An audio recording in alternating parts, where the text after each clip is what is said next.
Good morning, it's Karen from Simply Living for Him. I'm here to do my daily encouragement video from God's Word. I hope you find these videos to be a blessing in some way.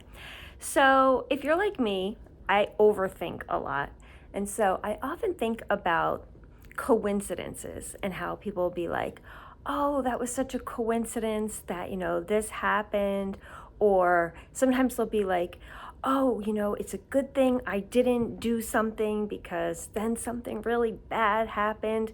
And sometimes I think about that even in terms of like on 9/11, you'll hear all these stories, or anytime a tragedy happens, you'll hear all these stories about somebody who like was supposed to be somewhere but then they weren't, and their life may have been saved because of that.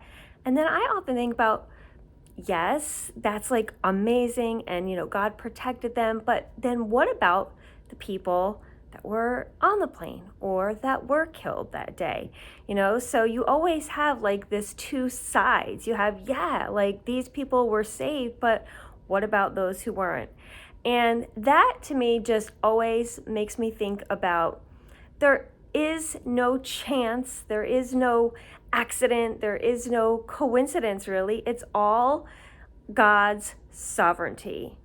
And what may seem like a blessing for some person may end up not being a blessing for someone else, or vice versa. But what we can look at is that every single thing that happens on earth, whether we feel like we benefit from it or not, every moment, every second is not a coincidence. It's all under the sovereignty of God. And so I looked this very idea up, and I found that there's really only one place that this word for coincidence is actually found in the New Testament, and that is by Jesus. He uses it in Luke 10:31, and he says, "Now, by coincidence, a certain priest was going down in that way, and having seen him, he passed over on the opposite side." And the interesting thing about this word, coincidence, this is what's really cool.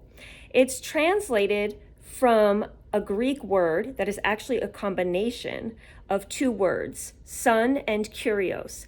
Son means together with, and kurios means in supreme authority. So actually, the biblical definition here of coincidence would be what occurs together by God's providential arrangement of circumstances. So I looked this up, and I'll link it below where I found it. This is from gotquestions.org. But I just thought that was so interesting.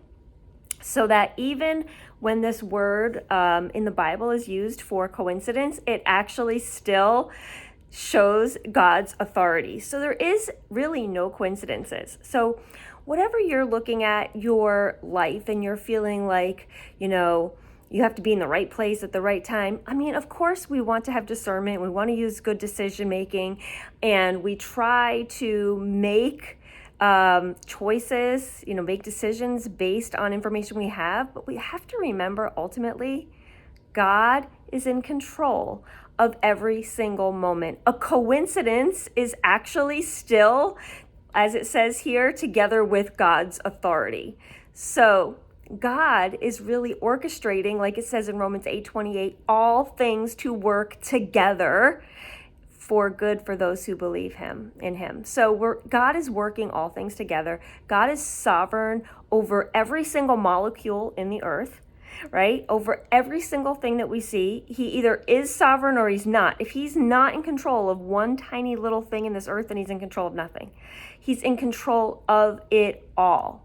He is supreme being, in control of every single thing. There are no coincidences. Everything occurs under his authority. And that's a comfort, because when you're on that side of, where something happens and you're not the one that maybe feels like you were in the right place at the right time, you might feel like you were in the wrong place at the wrong time.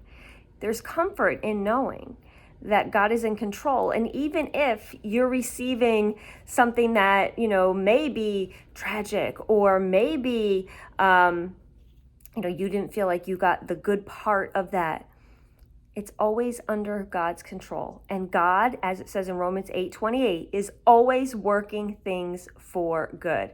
So there isn't really, a random chance, or, things that are just happening like accidentally. God knows every hair on your head, as it says in Luke 12:7. He knows, like I said, every molecule that exists. Nothing happens at all without permission from God the Father. So it's important to see every little thing as something that matters. I often say that to my kids, like every little thing matters. Every second, every tiny little, detail that we think doesn't matter, it all matters because it's all working together for God's purposes. So I hope this encouraged you today. If it did, I would love to hear from you. And until the next time, I wish you all the blessings and joy.